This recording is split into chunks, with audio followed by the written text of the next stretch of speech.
تو میں نے بھی وہی نبی کی سنت کو پورا کیا ہے اور اب میں آ گیا ہوں. اب چاہے حکومت میرے ساتھ جو مرضی کرنا چاہتی ہے کر لے.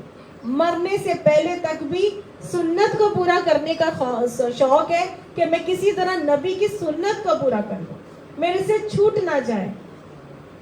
نبی کی سنت میں, اعمال میں اس قدر جب آپ اللہ کے نبی کو کاپی کریں گے, فالو کریں گے, ان کی اتباع کریں گے تو کیا ہوگا؟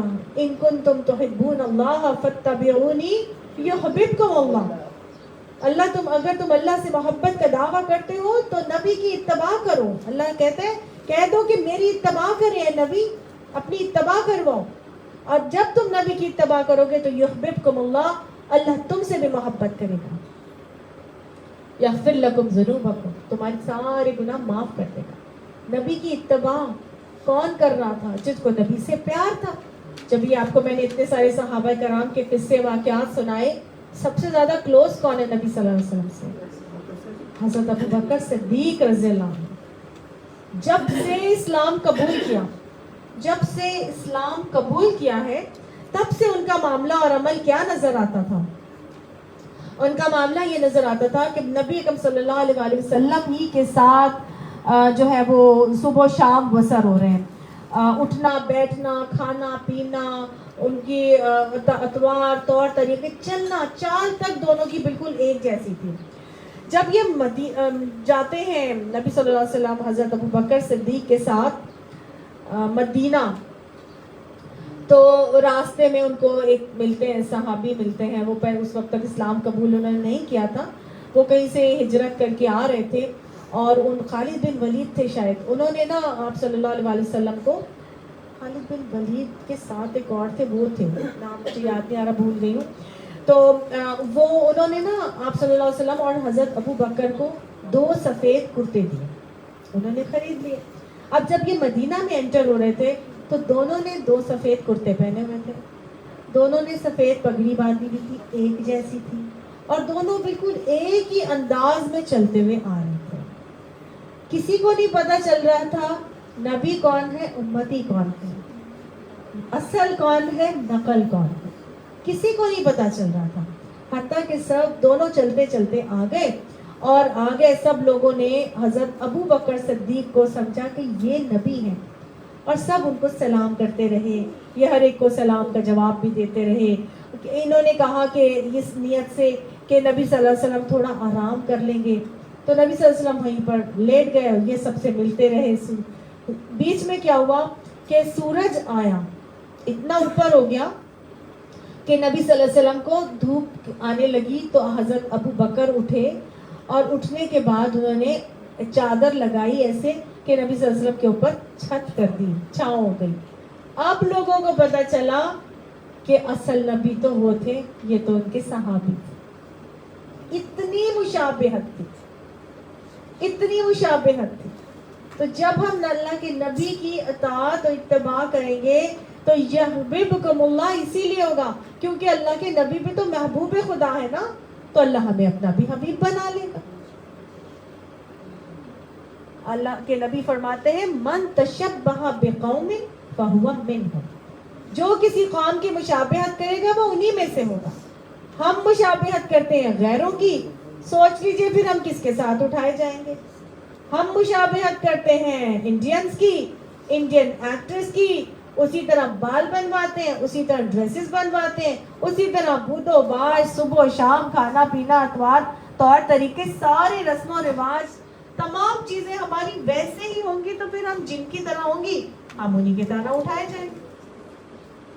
اپنا اپنا محاسبہ کرنا ہے, ہم کن کی طرح بن رہے ہیں اور ہم کن کی طرح اٹھائے جانا چاہتے ہیں. جو جس طرح ہوگا وہ اسی کے ساتھ اٹھایا جائے گا. کن کی بیویوں کا کرتے ہی تھے, ہاں جی کرتے ہی تھے, جیسے جبے ہوتے ہیں نا, کرتے ہی تھے. مرد کرتے اتنے پہنتے تھے یہاں تک کہ, اور عورتیں پورے جیسے ہمارے ابائی ہوتے ہیں عربی, ہاں جی وہی تھا ان کا لباس, آج تک وہی ہے. اب تو خیر انہوں نے اسکرٹس اور سب کچھ ہی شروع کر دیا, لیکن ان کا یہی تھا. ہاں جی, لانگ ڈریسز تھے.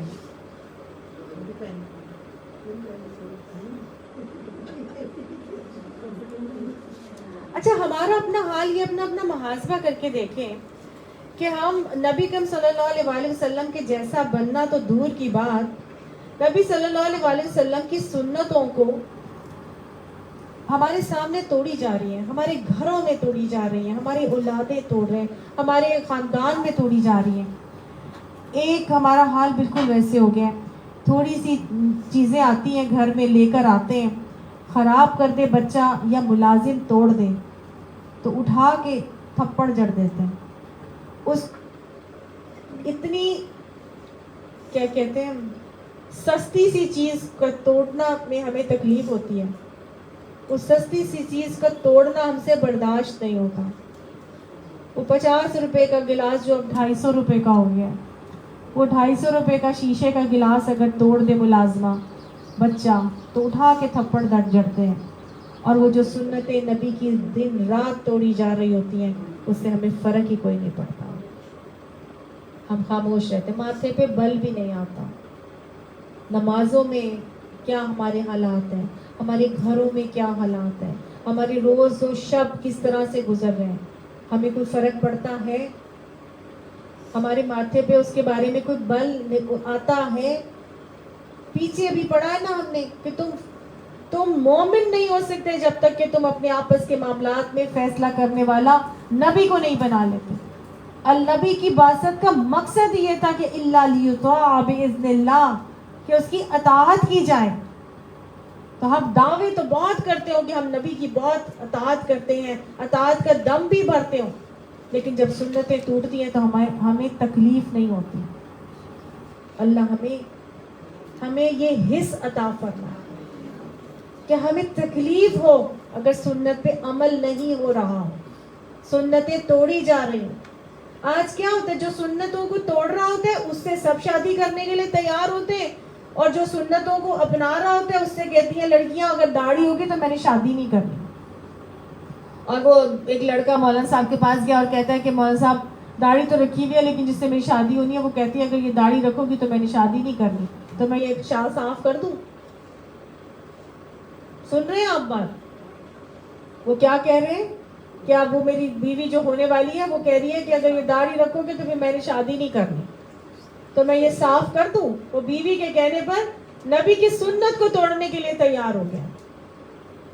آج ہم بھی اپنے پیاروں کے کہنے پر نبی کی سنتوں کو توڑنے کے لیے تیار بھی ہوتے ہیں اور بڑے دھڑلے سے توڑتے بھی ہیں.